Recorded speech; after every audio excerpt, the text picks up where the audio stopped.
warahmatullahi wabarakatuh. Perkenalkan, nama saya Puspita Sari, NIM C0C019007. Saya berasal dari Prodi Akuntansi, Universitas Jambi. Saya akan menjelaskan materi tentang aspek fiskal dari aset lancar berupa piutang usaha dan persediaan. Yang mana piutang yaitu adalah kebalikan dari hutang. Piutang artinya adalah sebuah klaim atau tagihan yang dapat kita peroleh dari pihak lain.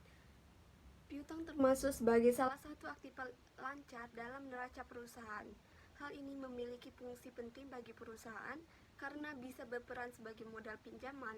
Karena itu, piutang bisa berfungsi untuk menjaga kelancaran sebuah bisnis dan dimanfaatkan untuk operasional dan pengembangan dari sebuah perusahaan.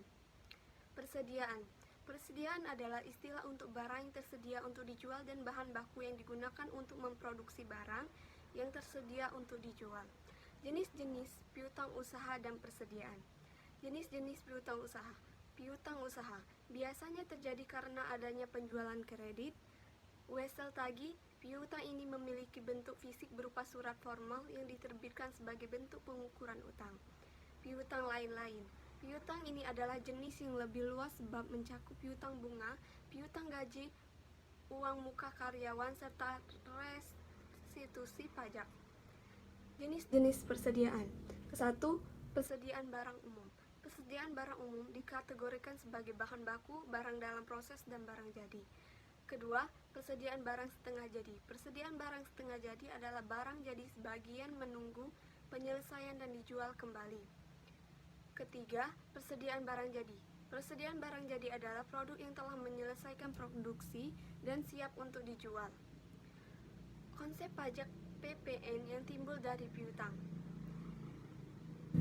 Akuntansi pajak sangat penting karena menekankan perlunya pemahaman perpajakan yang baik oleh WP agar jangan sampai terjadi kesalahan dalam pencatatannya, baik untuk PPH maupun PPN.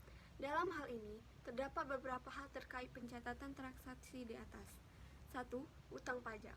Utang pajak timbul ketika perusahaan diharuskan memotong atau memungut pajak orang lain, seperti A. PPN atas penjualan atau PPN keluaran, B. PPh pasal 21 atas gaji karyawan, C. PPh pasal 22 jika perusahaan ditunjuk sebagai pemungut PPh pasal 22, D. PPh pasal 23. Kedua, piutang pajak. Disebut juga untuk muka pajak merupakan pajak-pajak yang dipotong atau dipungut pihak lain.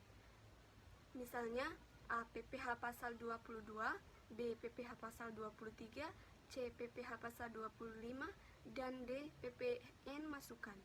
Ketiga, pelunasan piutang. Bersifat sebagai pelunasan pada tahun berjalan. A. PPh pasal 4 ayat 2, B. PPB, C. BCA material, dan D.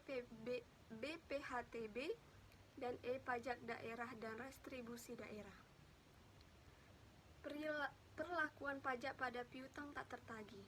Di dalam akuntansi itu dikenal dua metode untuk menghapuskan piutang dengan, yaitu 1. Metode langsung, kedua metode cadangan atau penyisihan.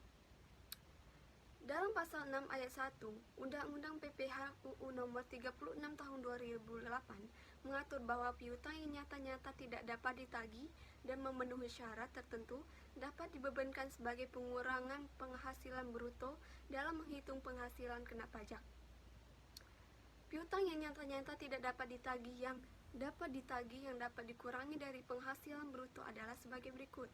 1. Telah dibebankan sebagai biaya dalam laporan laba rugi komersial. Kedua, wajib pajak itu harus membuat daftar piutang yang tidak dapat ditagih dan menyerahkan daftar piutang yang tidak dapat ditagih kepada kantor pajak tempat wajib pajak terdaftar pada saat pelaporan SPT tahunan PPh Badan. 3.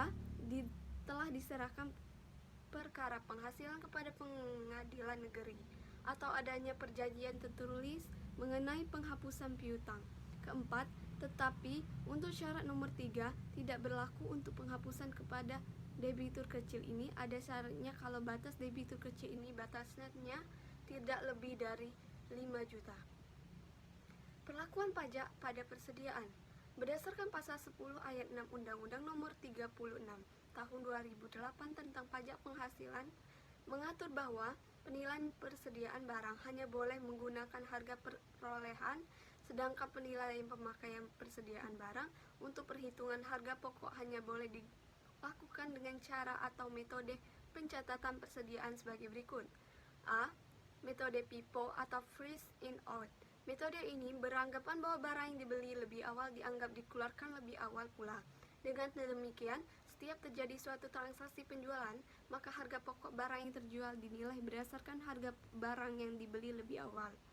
Kedua, B. Metode rata-rata atau Moving Average.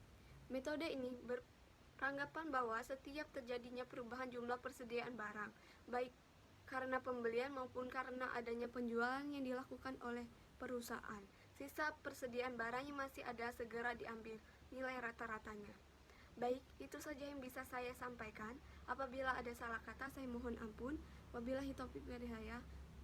Wassalamualaikum warahmatullahi wabarakatuh.